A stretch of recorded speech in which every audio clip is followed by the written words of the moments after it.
Here are the tests on my 1999 Crane Hymont.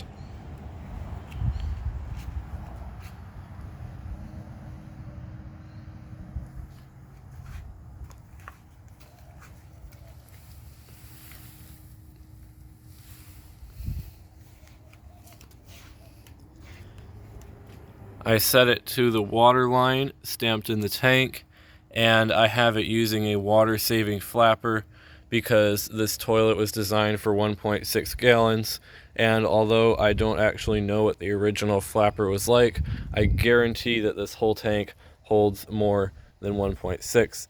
So I just set it to where it flushes well, basically, and I added a Kohler handle and a Kohler fill valve just because the tank looks so much like a Kohler toilet. So anyway, let's give this toilet a flush and see how it does on tests.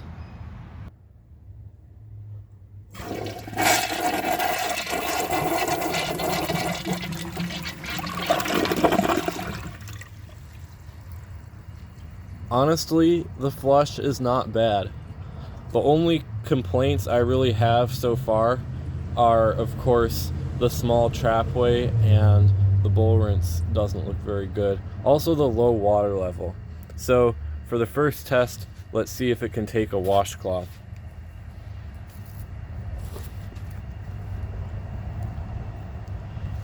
I'm pretty sure that it will pass. I don't know, since the last round-based Crane Hymont I saw was really horrible. As far as I know, it doesn't have any mineral buildup, and there's nothing stuck in it, so it should do fine. The tank is just about full, so let's see how it does.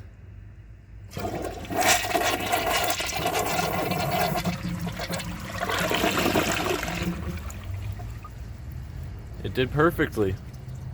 That's pretty nice. Now, let's see if it can take a grocery bag.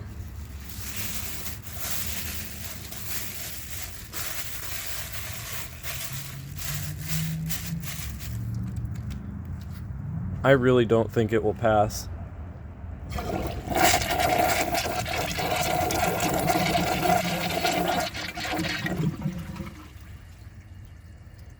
Yeah, that's definitely not a pass. I don't know if it airing up caused it to do that, but I kind of think that the bag is also just a little too big. So I'm going to give that another flush, draining the rest of the tank.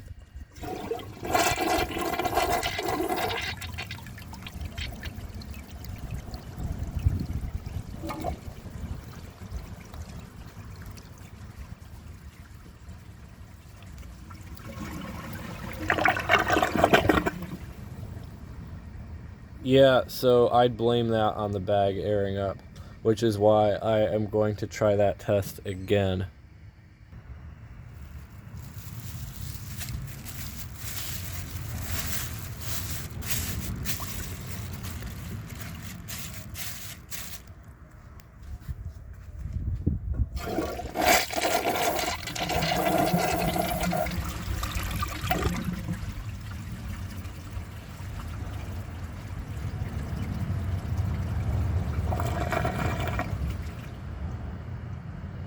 It aired up again.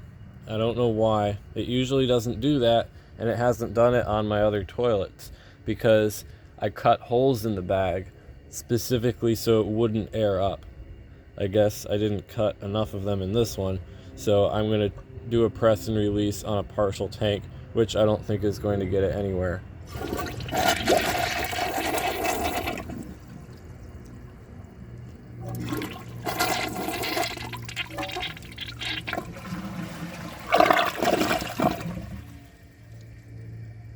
That was a fast siphon. Honestly, I think it can take that. I don't want to just flush it an endless number of times until it goes through, but I think it has the ability to take a bag. So now, let's try a test that I know it can't pass. Let's try a washcloth and a grocery bag together.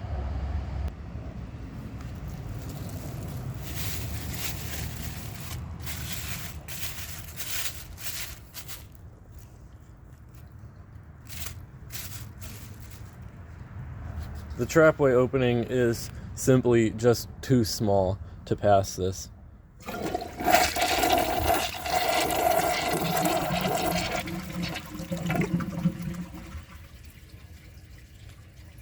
Yeah, I knew from the beginning that that was not going to go anywhere. I'm just going to pull it out. There's no point watching it suffer. Unless you hate these toilets and like to watch them suffer, then I guess you can just replay the part of it clogging on the bag, but that's up to you. Now, let's watch it fail a dish towel. That's how sure I am that it won't pass. And the tank is just about full, so let's watch it fail.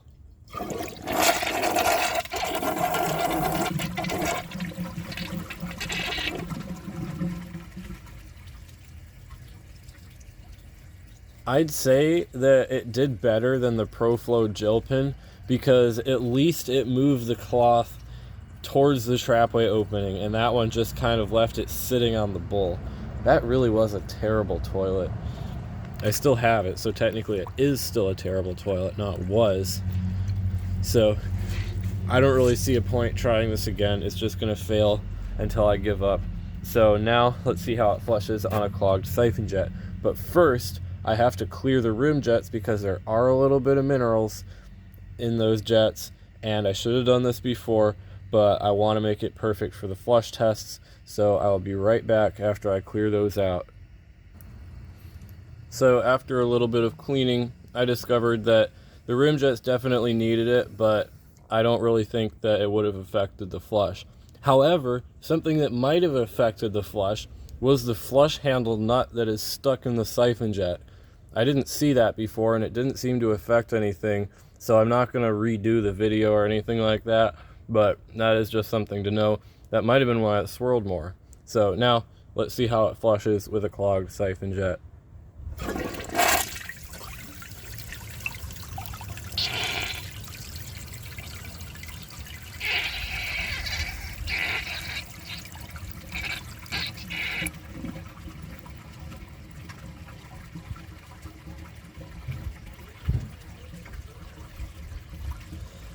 I can definitely see that siphoning on an overfilled tank, so I am going to try just that, and I'll be right back when the tank is full.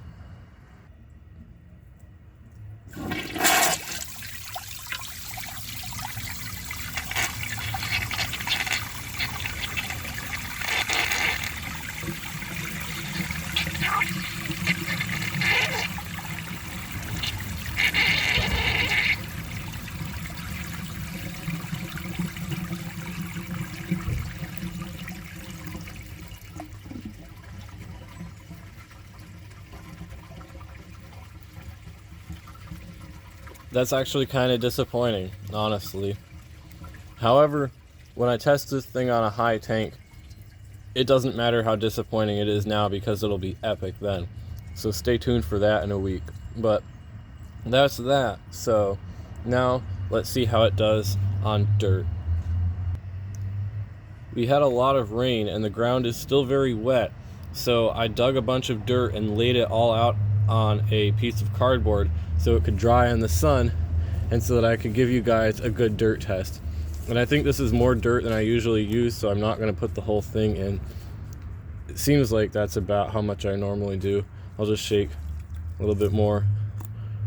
I think the bowl rinse is going to be pretty bad, but overall it'll do all right.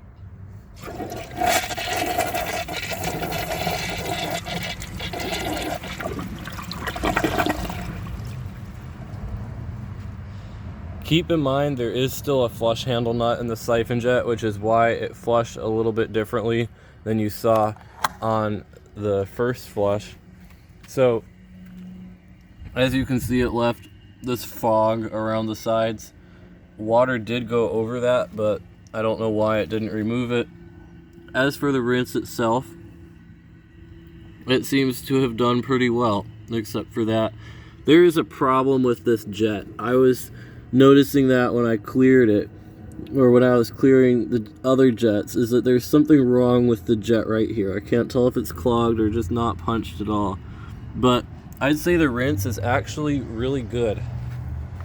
It definitely was worse when the rim jets were clogged, as you'd expect. So now let's see how it does with a second flush, and I'll see if it can remove the rest of that dirt.